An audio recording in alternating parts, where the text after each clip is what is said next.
You're listening to the Optimize Your Life podcast with Dr. Sharon Grossman, episode number 10. Welcome to the Optimize Your Life podcast with me, Dr. Sharon Grossman. As a psychologist, success coach, and emotional intelligence expert, I've spent the past 2 decades optimizing the mindsets of my clients. And now, you too get to optimize not only your mind, but your entire life. Join me.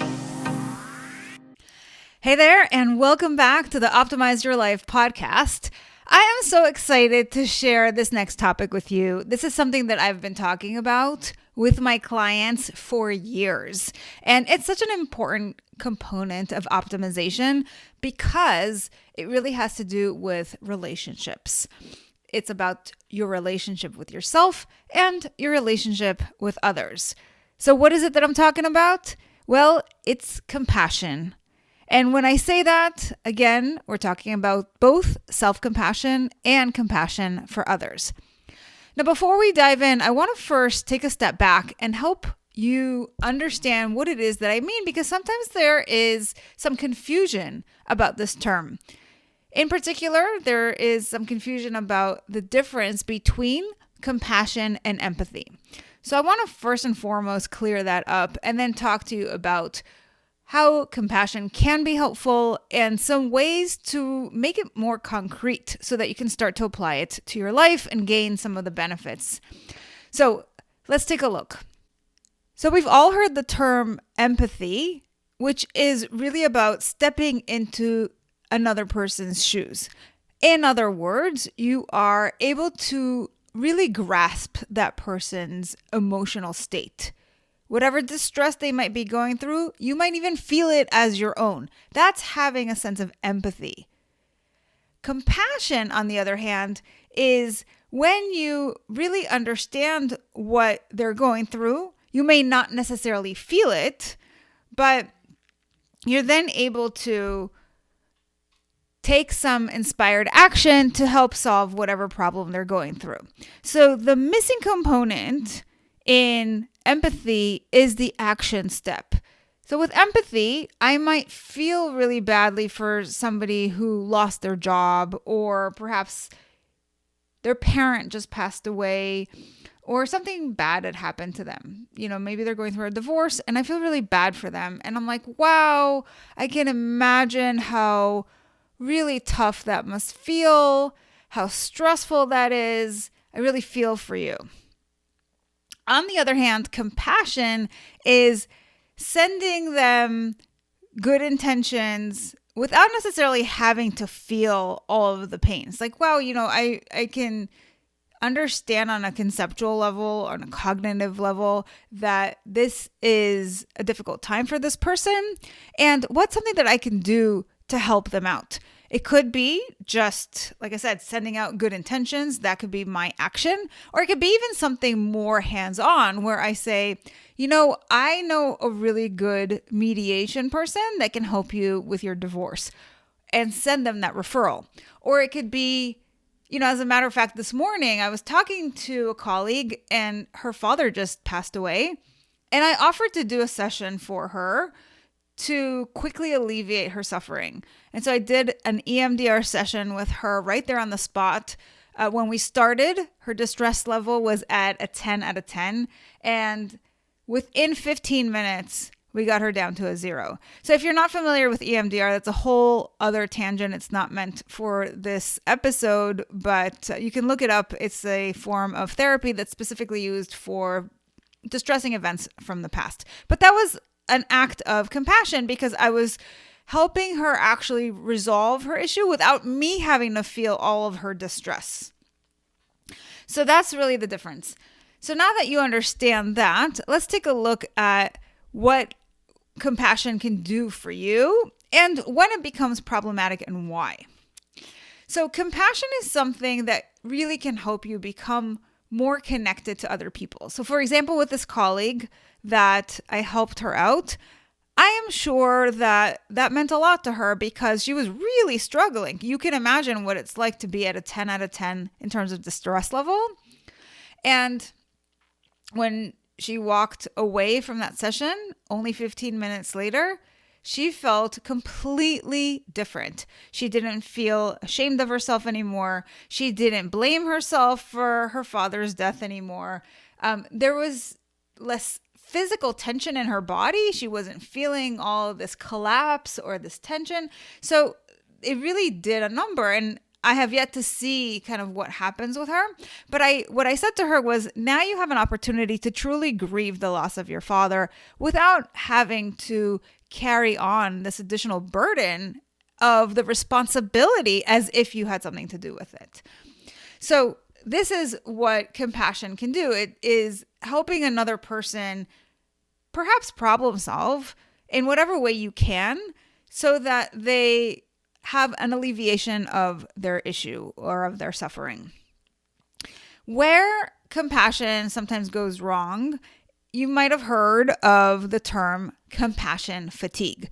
And that's typically when you feel emotionally or physically exhausted. And I think it's kind of a misnomer, and here's why.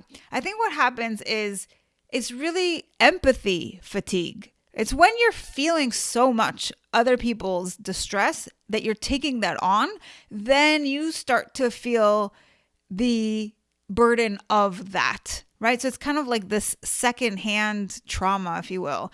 I really think it's a misnomer. I think it's more to do with feeling the other person's distress and having that take a toll on you. And I just found a statistic that said that between 16 and 85% of healthcare workers in various fields actually develop compassion fatigue. And again, I think that it could be like a secondary traumatic stress. It is when they're taking on the other person's distressing event, emotion, and so forth. And now they're starting to feel it themselves, both emotionally and sometimes even in their physical body. So again, it's really important to make that differentiation so that you are not getting into that other person's shoes. Compassion, you might think of it as, I see that pair of shoes over there. I can see how stepping into those shoes might be really challenging, might be really painful. I don't have to go step into them. I can just look at them from afar, understand it conceptually, and say, you know, what those shoes need right now is shoe shining or something along those lines. You get the metaphor. Okay, so now I want to share with you how to make this practice a little bit more hands-on, because a lot of times my clients are like, what can I do to have more compassion for myself? And compassion for self is actually sometimes even harder than compassion for other people. And that is because we're so hard on ourselves. We have so much self-criticism, self-judgment. We're so hard on ourselves so much of the time. And I think this is very much cultural, that it is hard for us to really be kind. And that's essentially the opposite of being harsh, being judgmental. And so along comes a researcher in the field by the name of Christine Neff, which I've mentioned before, I believe. And she comes up with 3 factors that you can really grasp onto to take this concept of compassion and think about it in 3 separate ways. So the first is really about your self-talk. So are you really judgmental, self-critical? Do you beat yourself up? All the things I just said. If so, then you are not very self-compassionate. And she actually has a quiz on her website, and I'll also leave the link in the show notes to find out how compassionate you really are with yourself. She's got this quiz where you fill out just a few questions and you can get your score, which is kind of cool. So that's the first factor, the first component that we're looking at with regards to self-compassion is your self-talk. The second one is about your relationship to other people. And so do you tell yourself that other people are able to do all these things, but you're the only one that can't, or that, you know, everyone has figured this out except for you? And as a result of that mindset, you're less likely to become vulnerable and to really share when you are struggling with other people because you worry that they're going to judge you. One of the things that I like to teach is that often when we worry about other people judging us, it is often a projection of our own thoughts. So if we're the kind of person who judges others, or even more accurately, most of the time just judges ourselves, then we anticipate that other people are going to judge us too. And then we are less likely to show up authentically and be vulnerable with them. So if you are one of those people who tries to do everything on your own and cover up and pretend like everything's great and not really show up authentically, then you would also score lower on Christine Neff's self-compassion score. And the third component that she talks about is relative to your emotions. So when you experience these negative emotions, do you stay mindful of them, or do you get swept up by them?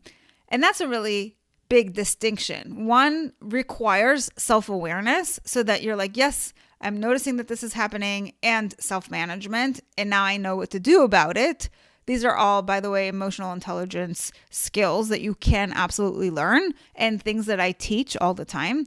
Or when people don't have those skills in place for no fault of their own, but just because they haven't been taught, then they end up getting swept up by the emotions, and they are less likely to stay in control of themselves and their situation, and often are beating themselves up, are feeling really negative, all the things that we just said. So all of these three factors, the self-talk, the way that you kind of think about other people and how vulnerable you show up, and how mindful you are of your emotions, comprise the three aspects of Christine Neff's self-compassion quiz. So I encourage you to take that quiz and find out how you are doing. And then based on that, come back over time and retake it and see if your score has improved when you're starting to apply some of the principles that we're talking about. So if you did score low, or if you know that you don't score very high with regards to self-compassion, chances are, and this is what I see with the majority of my clients, is that you are not very kind to yourself. So that's a great place for you to start. Just becoming more aware of your self-talk, about how you might have some beliefs about why you need to be berating yourself all the time, why it's important to hold on to that. Oftentimes people will say, well, if I don't beat myself up, then I'll become lazy and I won't accomplish as much. Notice that, because that's not true. You can't really beat yourself up into accomplishment, at least not long term. It doesn't work. So you really need to clean up some of those beliefs so that you can show up in a way that's actually going to work for you strategically for the long haul. And that means that you need to be your own cheerleader as opposed to somebody who beats yourself up. So if I was to leave you with one action step for this week, it's to go ahead, take the quiz, and start working on whichever aspect you score lowest on. Chances are it is your self-talk. And so finding ways to become more self-aware of how it is that you speak to yourself, why you think that is serving you. And if you know it's not serving you, but you can't help yourself because you're just on autopilot, then it's really about just increasing your mindfulness muscle. There are all different things that you can do for that. But one of the main things that I would recommend is that you start to pay attention to how you treat yourself. Perhaps you have a check-in where you write things down, or you just start to notice the voice as opposed to letting it go unnoticed. Find ways to really tap into that voice and understand why it is that you end up feeling the way that you do. And to leave this conversation off on a positive note, I want to share a quote by Albert Einstein. A human being is a part of the whole called by us universe, a part limited in time and space. He experiences himself, his thoughts and feeling as something separated from the rest, a kind of optical delusion of his consciousness. This delusion is a kind of prison for us, restricting us to our personal desires and to affection for a few persons nearest to us. Our task must be to free ourselves from this prison by widening our circle of compassion to embrace all living creatures and the whole of nature in its beauty. As you can see, Albert Einstein understood that much of what goes on in our mind is really a delusion. We start to believe these thoughts that we have about what's right, what other people are thinking, and it creates a real chasm between us and others and between us and ourselves. And so I really encourage you to take this work seriously because it can really, truly impact your life in a profound way. If you are looking for additional resources for your own stress and your relationship with yourself and want to find ways to master your mindset, I did put together a Mindset Mastery Starter Kit, which you can download for free on my website at www.drsharongrossman.com. So I encourage you to grab these resources, to put these challenges to work for you so that you can continue to grow. They take just a few minutes and it makes a massive difference. And that, my friends, is all about optimizing. I'll see you next time. Thanks for listening to the Optimize Your Life podcast. If you loved what you heard, join my Tribe to Thrive. It's a free community where you'll receive daily tips and weekly trainings to optimize your life. Go to drsharongrossman.com to sign up. I'll see you on the inside.